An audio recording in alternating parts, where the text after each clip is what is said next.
Hello and welcome. I'm sitting here with Deanna Jenne, who I've known for, gosh, when did we meet? Like 2000, 3 years. maybe three or Three, 4 years, 3 years ago or so. probably. Um, yeah, Deanna came into my life when I was still pretty sick after my vaccine injury, and my life had really a lot had fallen away at that time. And I was doing deep what I call shamanic medicine in the dark of my own home and in my own space and starting to really turn my world inside out. And I had asked for meeting new people and making new connections in the world that understood this medicine way. And I don't even remember how it came into my world, but I was like, oop, and I signed up for her Jaguar Dreaming shamanic journey group and really enjoyed all of those journeys. And it's just been a delight to know you and to witness you and to be a part of your world since then. So um Deanna calls herself a Markami. Am I saying that right? Hmm. And maybe you could start by sharing with people a little bit about what a Markami is, and also why do you feel that this is what Spirit has handed you as your task in this life to be a Markami? Yeah. Yeah, those are big questions that have been rolling around for me for probably 30 years, so at least. Um, well, I want to say something about how we met first. And what's important about that is your journey, Elizabeth. It with Mm. we would call that a calling sickness Hmm. that you had. Hmm.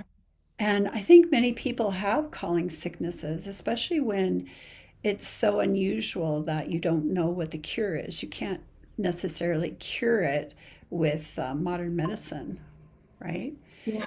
And so, how perfect to go into the dark and begin to find Yeah. yourself, Yeah. So, that Huh. could kind of lead into how I found this path. And also, just to encourage people to look at illness and things that happen to us, happen for us, because something's trying to get, shaken up and loosened up. And we all come into the world with a particular purpose.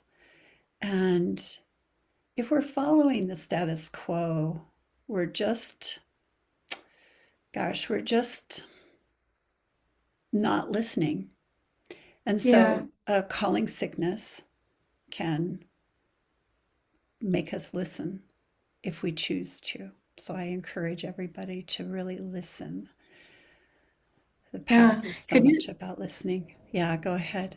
I want to pause you. I do want to hear your story, but I Yeah. really would love for you to say more about um, how can someone know that they're in a calling sickness, because I've seen, for example, sometimes it happening as a classic illness, but sometimes it happens in other ways too, where some kind of dissolution is happening in some other area of life that Mhm. is a summoning or an initiation. How would you let someone know this is how you can know this is what is happening, what's being called?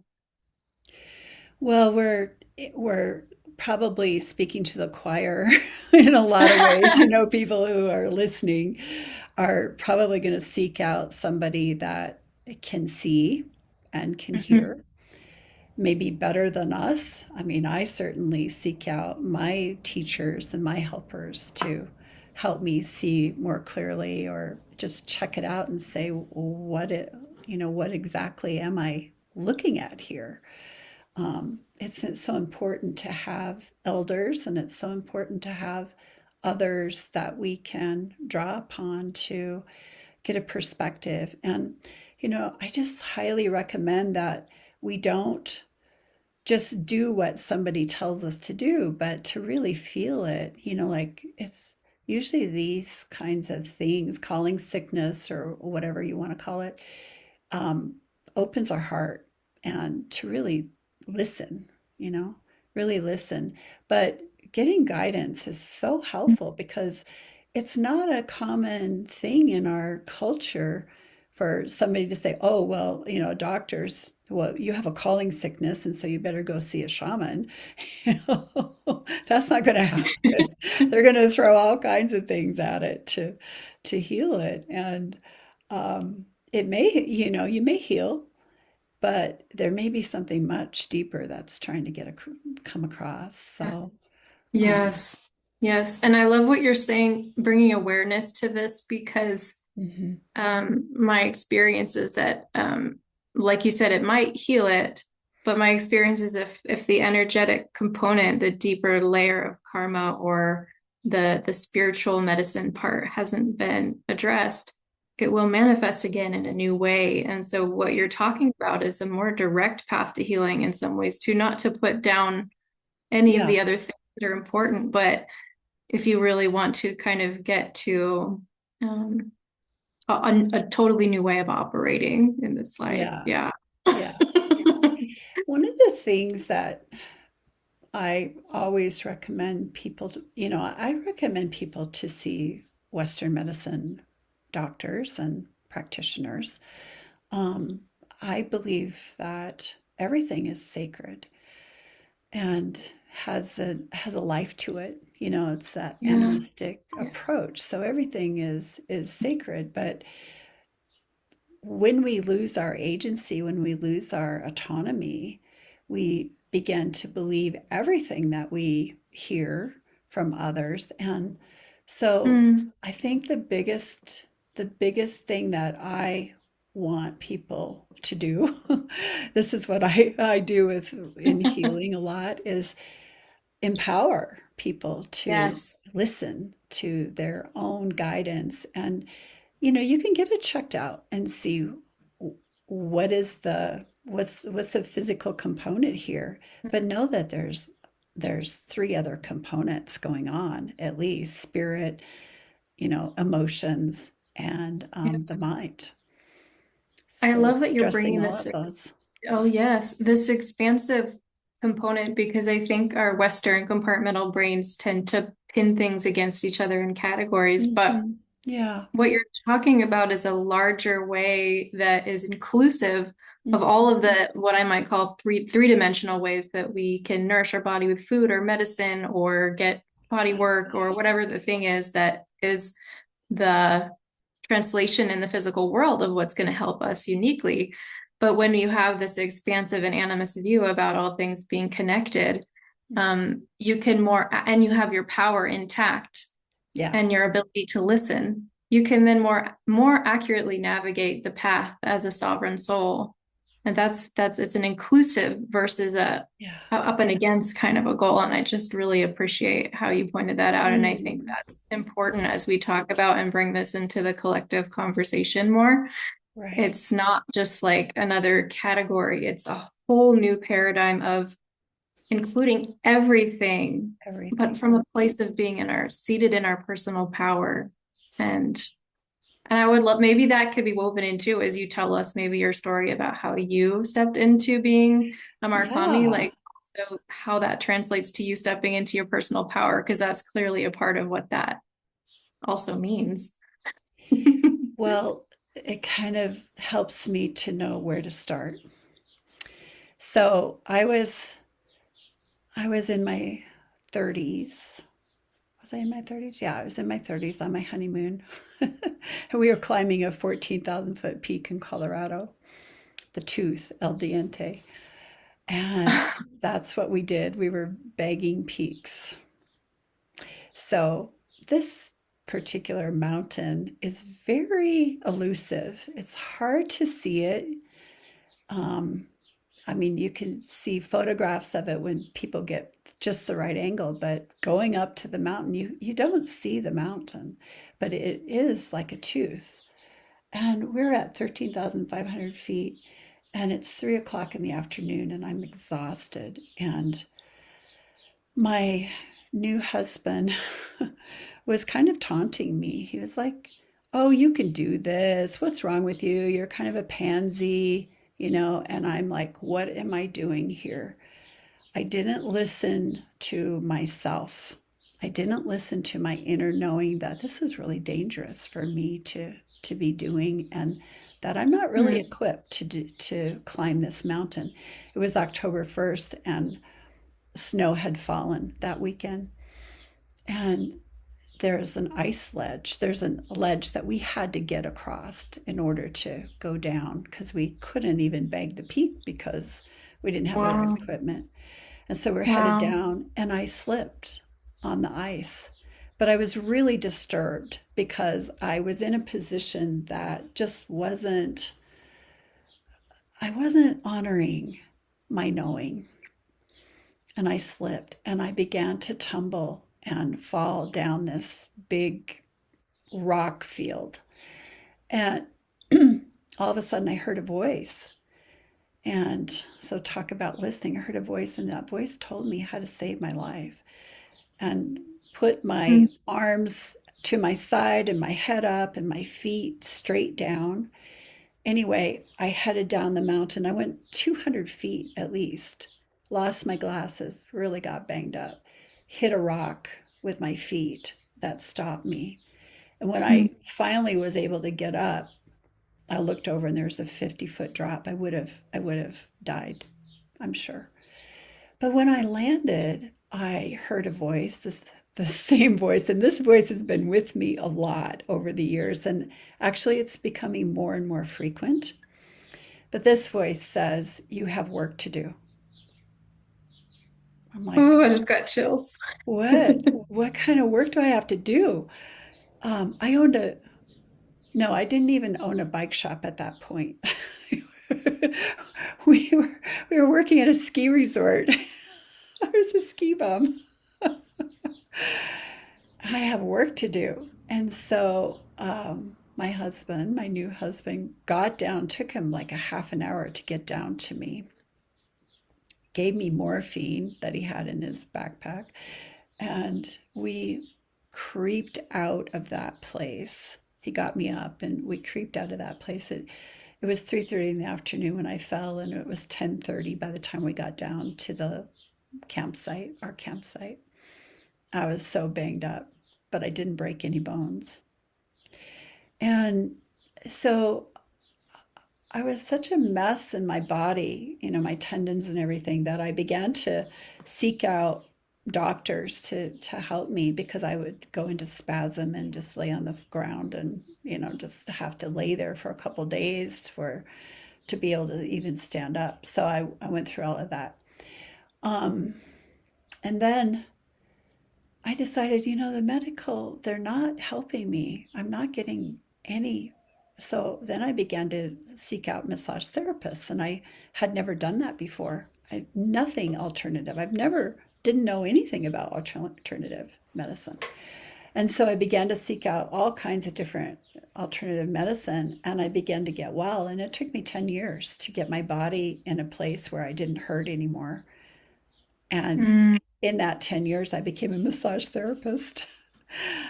Yes, you took So on we, learning what was helping you. Yes. yeah, yeah. So Yeah. hands on. So then I was listening to that and became a massage therapist. And then I thought, there's more to healing than just rubbing the body.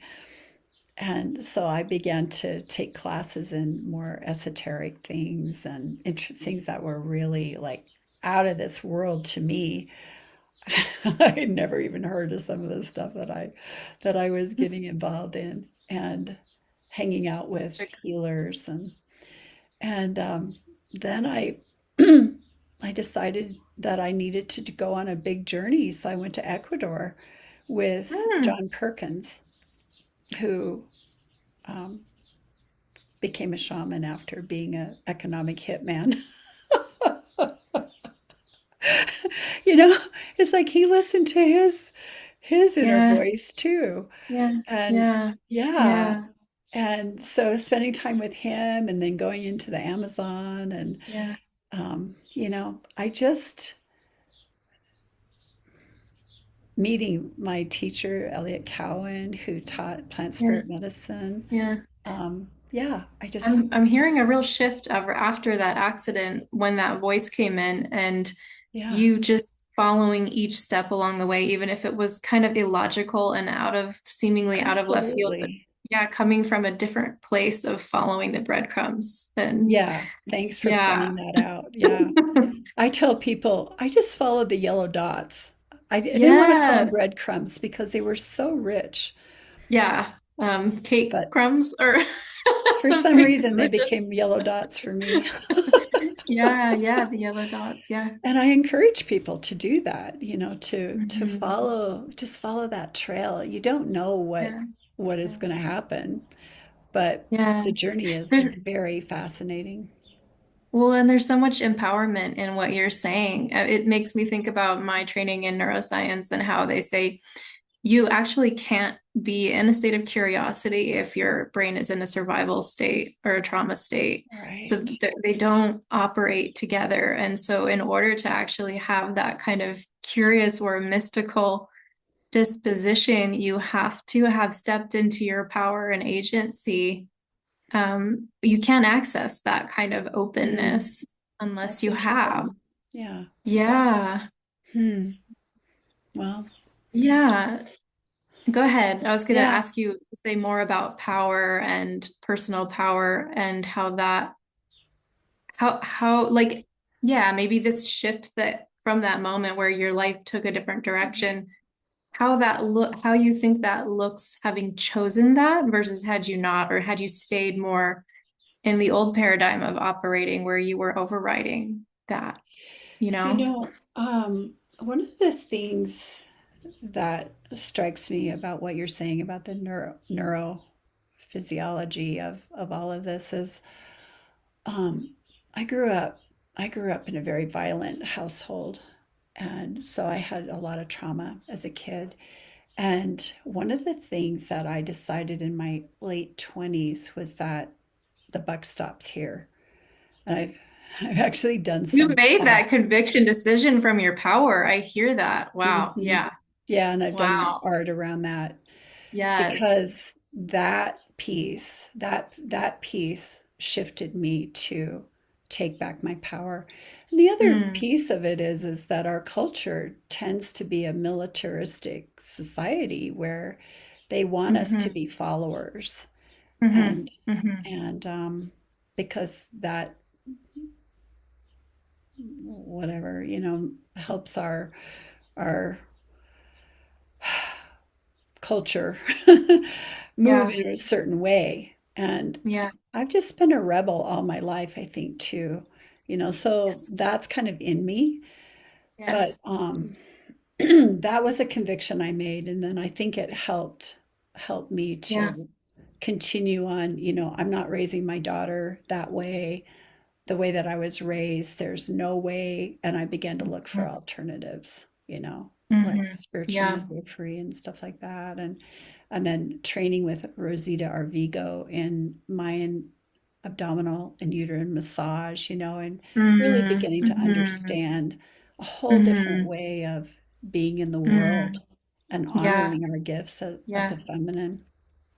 What I It, love what you're saying too, what mhm, I love what you're saying too is that this is a path that actually brings us more into our body and more into the world, as opposed to somehow avoiding the world. But it's almost like pulling on something greater, and mm, sourcing it through our power so that we can be more fully in the body, in the feminine, in the world, in this experience of being human. And I really appreciate that way of mm. framing the spiritual path.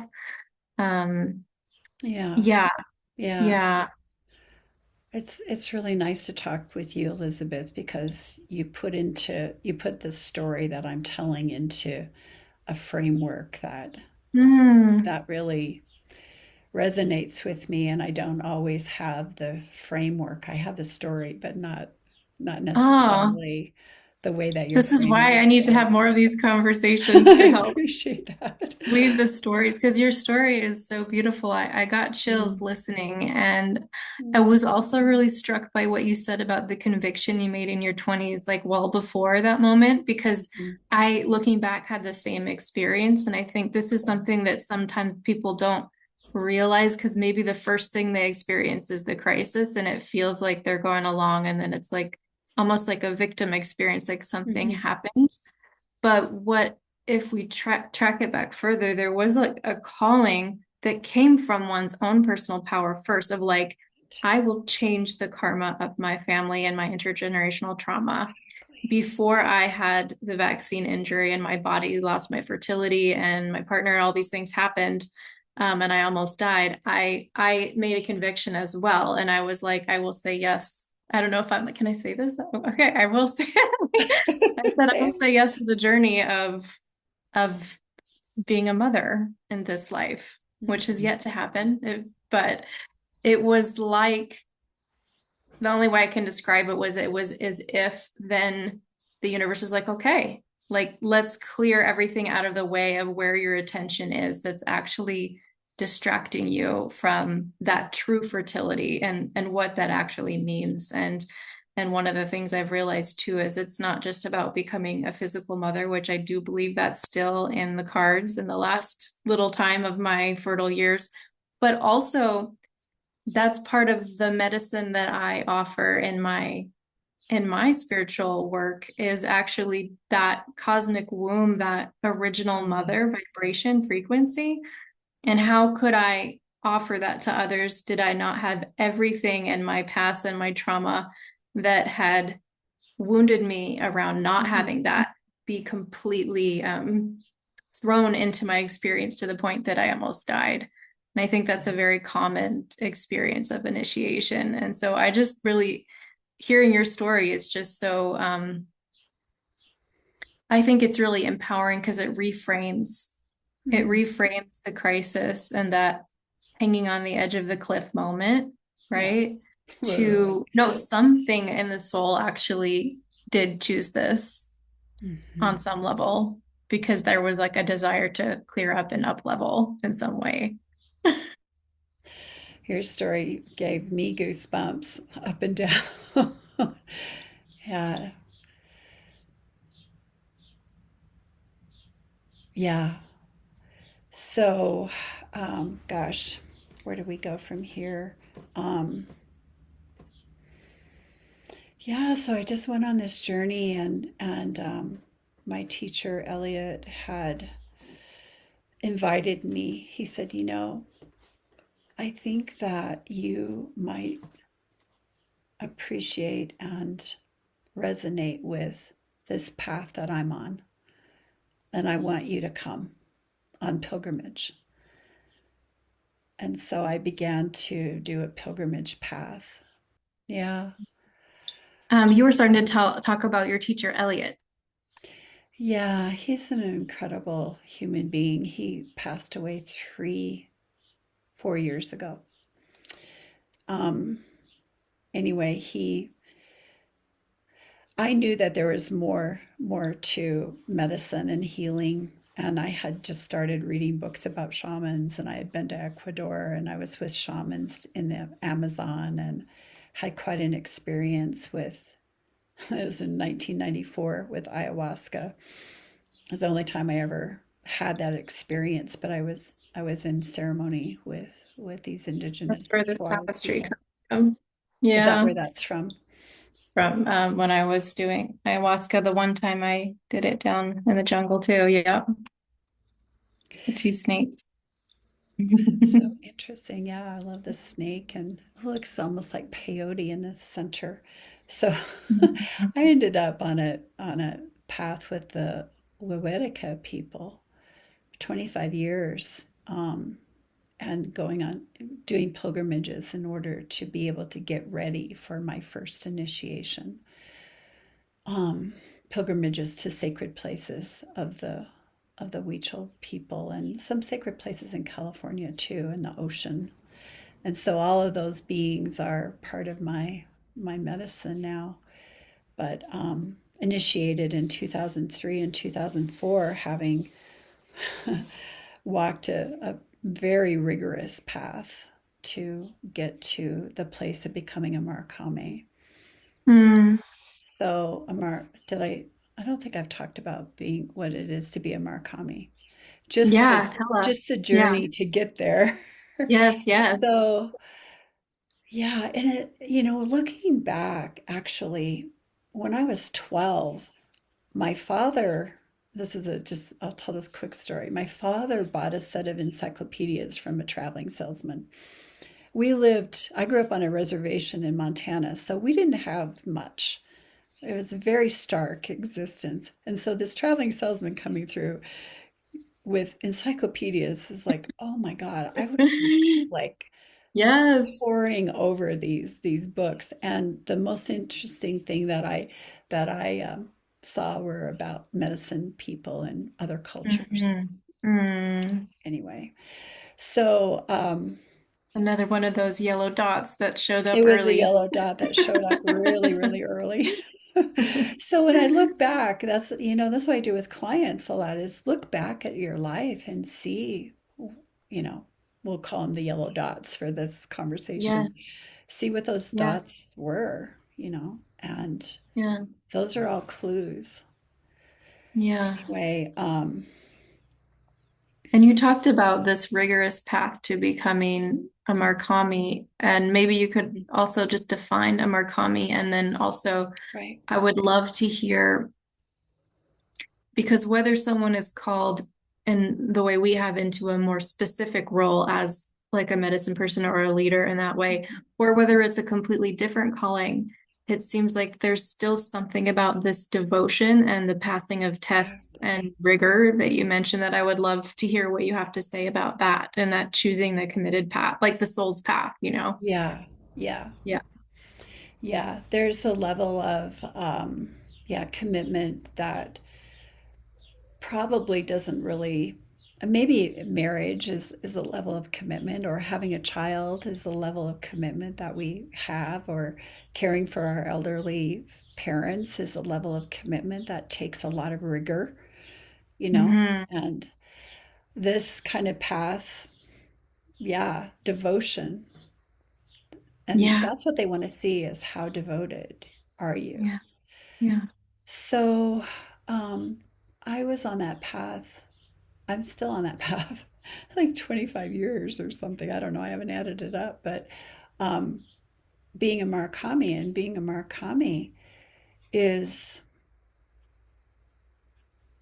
a leader, ritual leader, spiritual leader, um, healer, singer.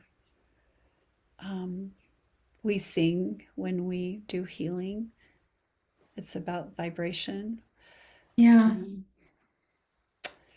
yeah. So even kind of like a community leader, government, you learn a lot of different things to be a Yeah. Murakami, and a Murakami kind of stands out in the community, in the village of the people. So the Huichol people, the Huehueteca is what they call themselves, live in the Sierra Madres of Mexico. And after my fall, I'll just go regress a little bit. After my fall, I began to have these dreams, and some of the dreams were dear people coming to me with antlers and showing up in my bedroom. Like I'm totally asleep, and all of a sudden I wake up and here's a being standing next to my bed.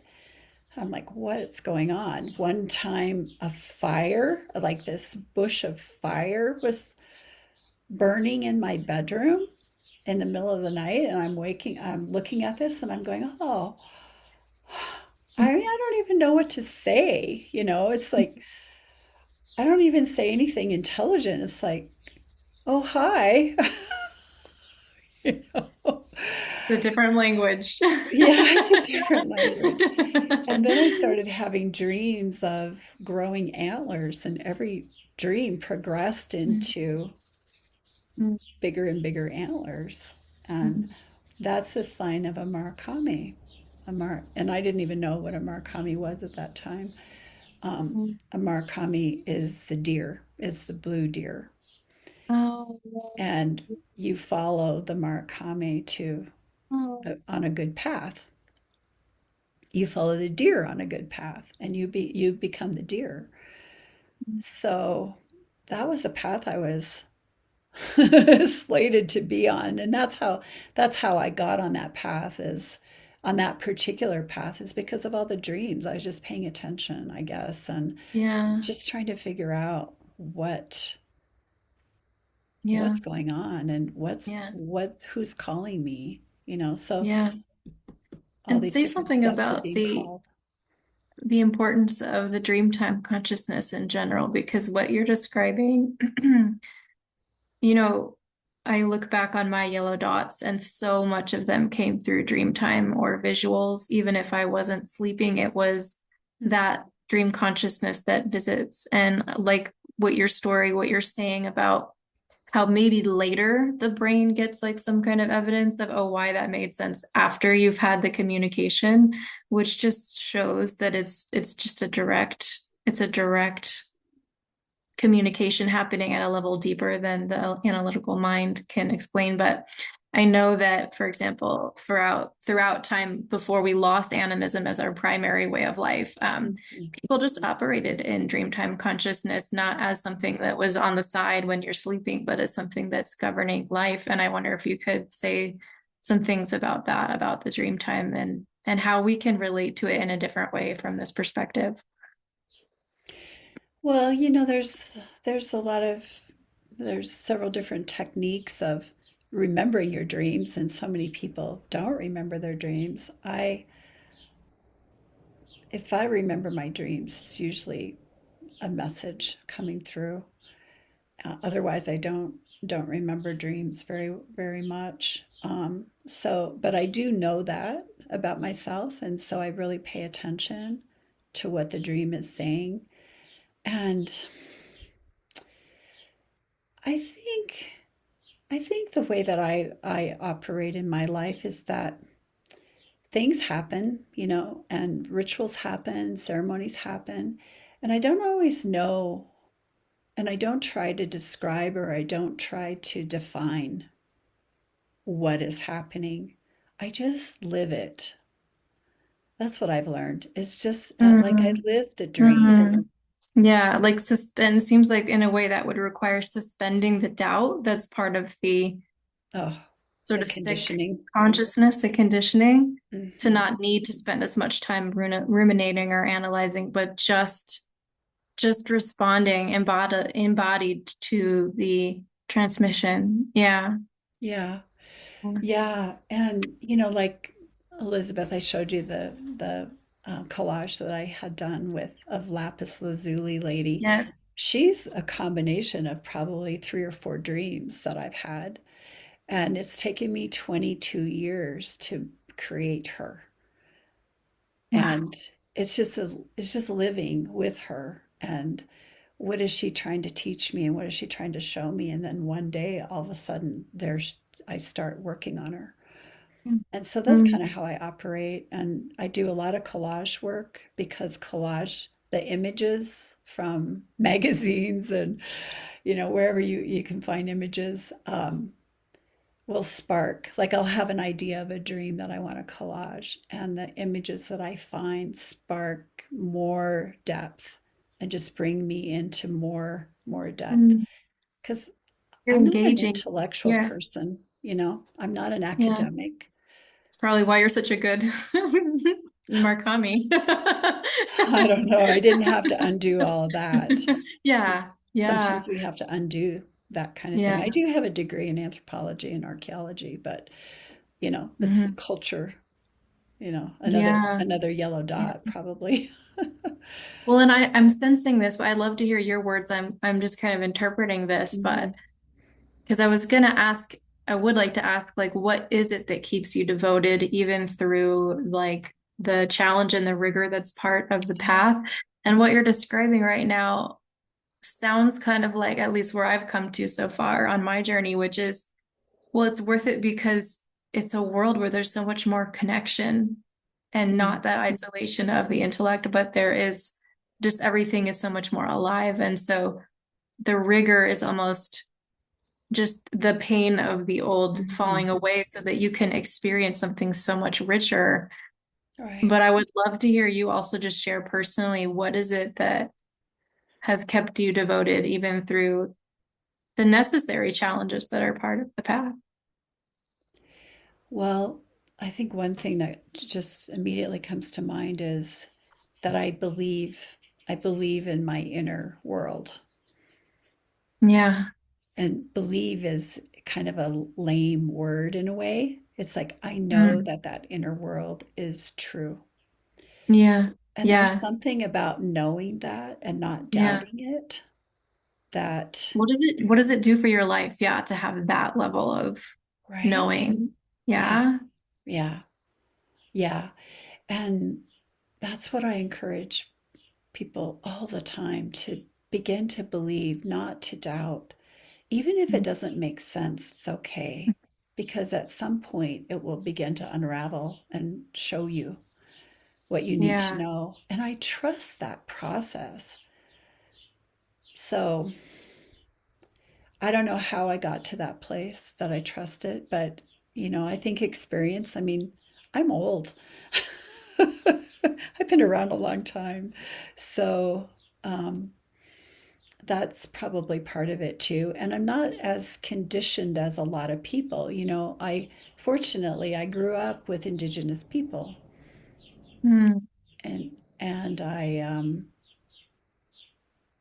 never walked the path. My dad said the one thing he really loves about me is that I follow my heart. And I've always Mm. done that. And I don't know, just really trusting that. And how do you get there, right? And I think it's harder for our younger generations, you know, to get there. My recently, in the last 5 years, my daughter had cancer. She's Mm. 40, almost 40 now. She's Similar 35 to and had me. Yeah. a I'm rare breast 39. cancer.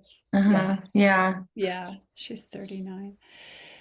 And she was in corporate world and making a lot of money.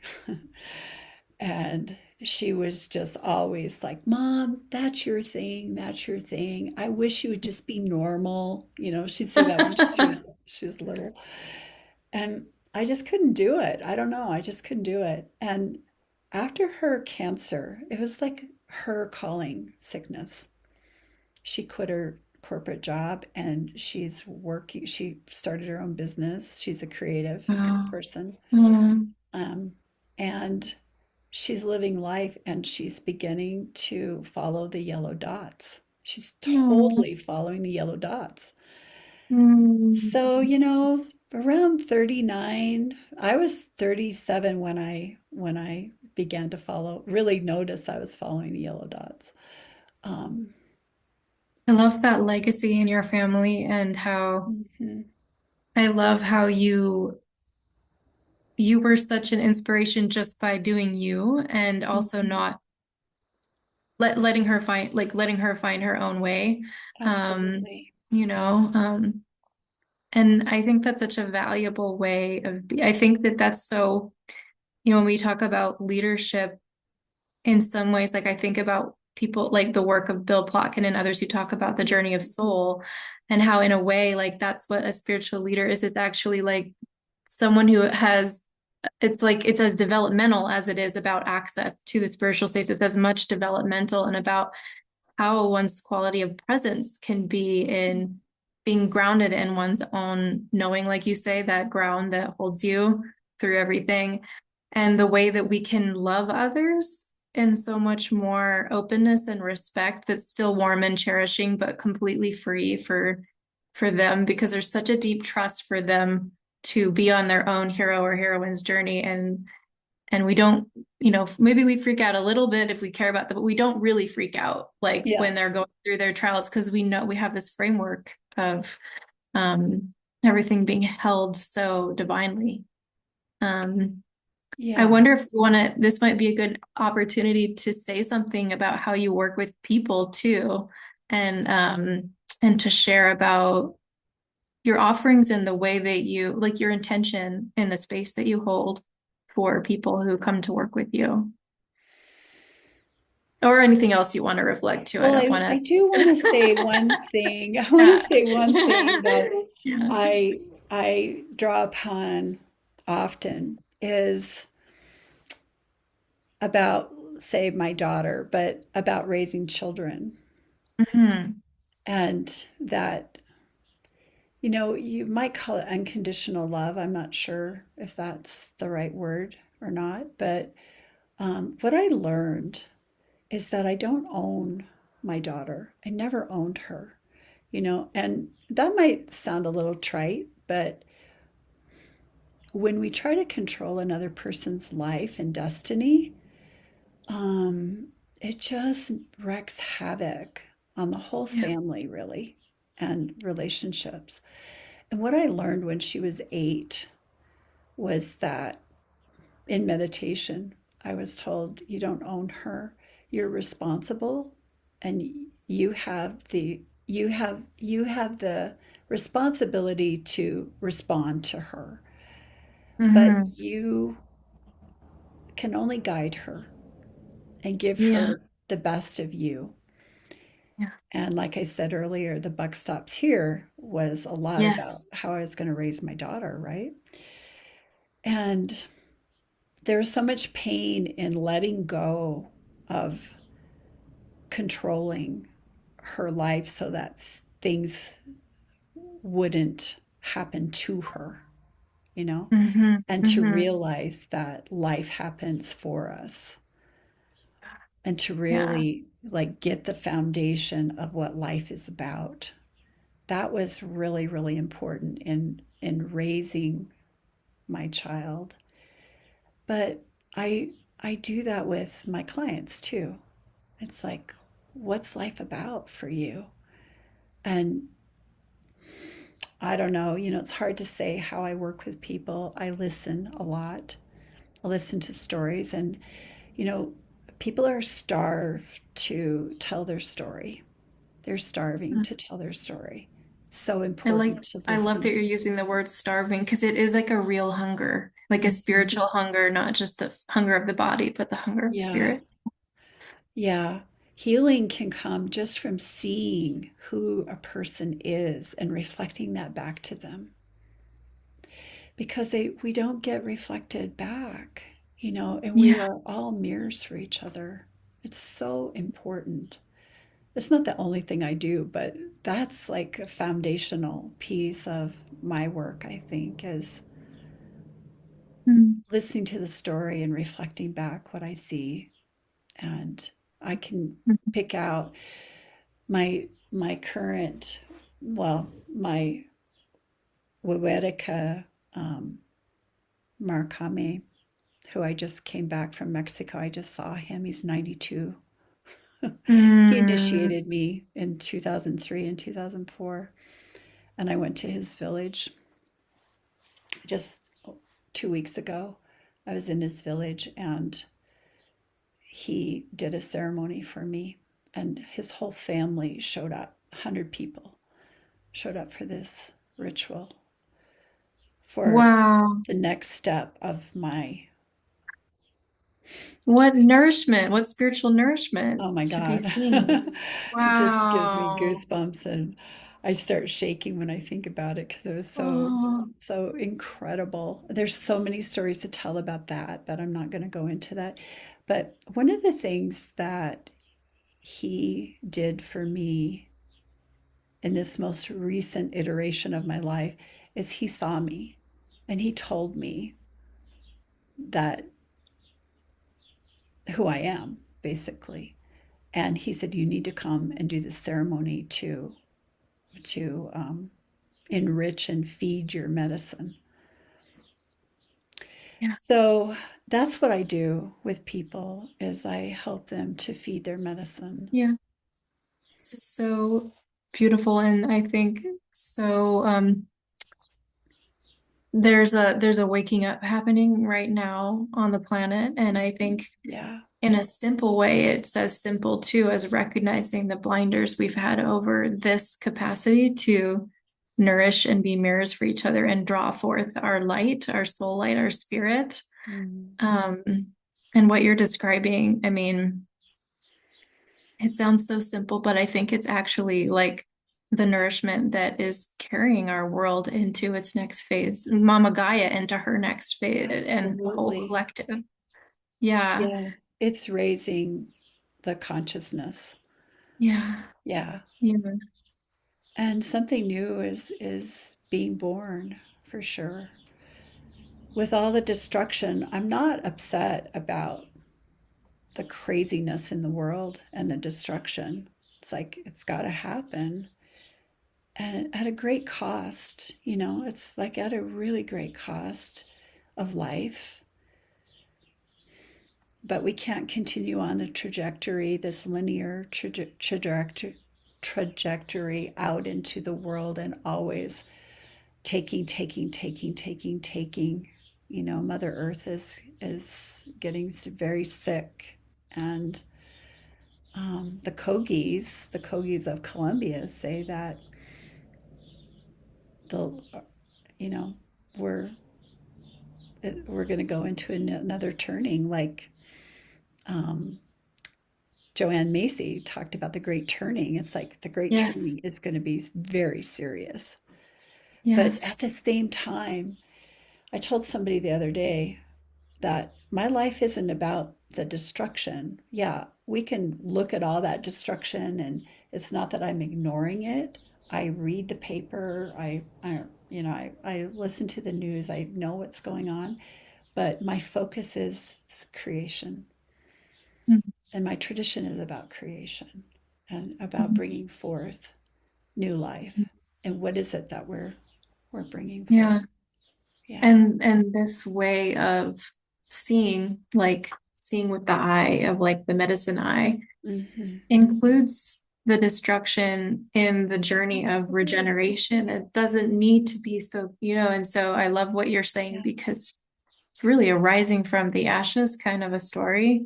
Yeah. And if we really are in our power and agency, if we're really choosing that, we are making our we're choosing the regenerative. We're even choosing to use that material that is destructive as the turning Yeah. into the The soil compost. itself.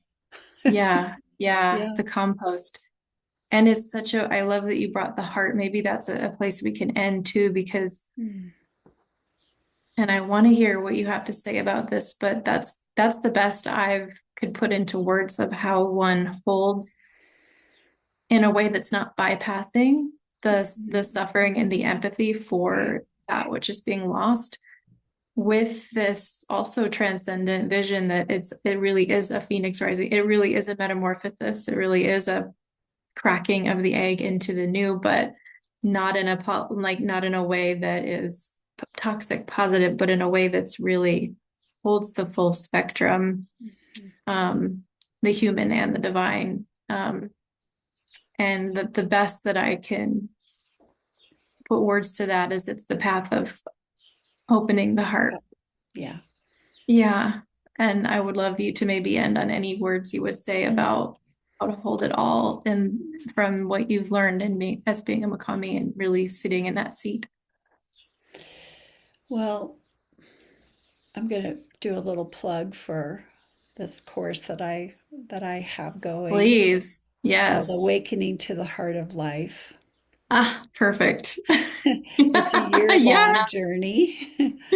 It's a year-long journey, and the new journey will start in January. Or I was thinking this morning about February at Imbolc at the beginning of spring. February Hmm. 2nd, we would begin. But people are in such despair about the destruction. But what about the life? And what does it mean? How does it transpire to awaken to the heart of life? It's um, everybody's on their own journey, but the people that are in the class right now, we have once a month social call, and then we have once a month teaching, and then we have once every 6 weeks we have a ceremony for the cross quarters. Um, Yeah. And in the social call, everybody was talking about how their life is expanding. And what I was hearing is this expansion of consciousness, and everybody has become, it's an online community, but people have become friends, and like everybody looks forward to getting together and talking and sharing what's arising, this newness that's arising. And um, some of the people have been real activists for change, in the world, like not sacred activism, but political activism. And that has shifted into what I would call awakening to the heart of life is like sacred activism. Mm, mm, It's like a different approach, like not fighting. Let's not fight to bring peace. How can you bring peace with fighting for something, or getting out mhm. there and that kind of thing. I've never been a person like that. I always said peace comes in first in the heart, and then we radiate out from that place of Yeah. peace, and Yeah. our heart Yeah. expands and consciousness Yeah. can expand. It Yeah. doesn't come Yeah. from that fighting place. And Yeah. so I've watched that shift in our group. Our group started Yeah. in September, and it's, 9 months now. We're Yeah. birthing, we're Yeah. birthing a new consciousness in the group. And so Birthing a that's a new consciousness. fun Yes. way to Yes. come Yes. together and get some Yes. medicine for And whatever there's so you're much doing. power. There's so much power in the heart. Mhm. Almost Absolutely. like this paradox of it's not, you know, I'll just this reflection because it's been so um like when we've been hurt or harmed, we have this phrase like to close the heart or Mm. to protect. And I understand very much about protection from the trauma work that I do. But it's so powerful to realize that that protection, that power is actually woven into the way that the heart operates, such that it actually doesn't need to close, but that actually the Right. more open the heart is, Yeah. the more access we have to that power and whatever boundaries or standards or whatever we need to operate in the world and be clear about what's okay and not okay in the name of love. And so Oh, I I love just love that. this reframe about the heart actually being the seat of power and not Mhm. the place where we're going to, I mean, yes, we might have challenges or get hurt, but it's Yeah. bigger than that, right? It's bigger than that. Yeah. And if we reframe that getting hurt to Mm, what I've said a couple times is this is happening for me, not to me, mm, taking, moving yeah, out of the victim place. And that's yeah, a really hard one for people when they've had really, really tough things happen to them. yeah, But to begin to reframe that, just meditate on what does it mean to happen for me? yeah, That changes yeah, everything. And the yeah, heart doesn't close when you yeah, know that there's something here for me to learn. There's something here that I'm being shown that as much as I might resist it or don't like it, even yeah, hate it, um, there's something here. And so being open in that way helps us to expand and helps that heart to mm, expand. And I was told mm, that years and years ago by a Navajo elder. She said, honey, these bad things didn't happen to you, they happened for you. And I've just really held on to that because it was shocking in the moment that I heard it. yeah, yeah. It's a journey from hearing it for the first time to actually fully having it land Yeah, and yeah, believing it through every cell of the being. yeah, yeah. Oh, wow. Well, thank you so much for everything that you've shared. It's been really delightful to have this conversation with you today. Thanks, My heart Elizabeth. feels happy and bubbly and Mm. soft. And Yeah, I guess, is there anything you want to say about how people can find you or look for your information or courses if they're interested Oh, in talking sure. to you? Well, everything's on my website, so it's just Deanna hyphen Jenne, but it's spelled Jenne without an accent, .com. So it's very simple. Great. Yeah. Yay. Thank Well, you. thank It's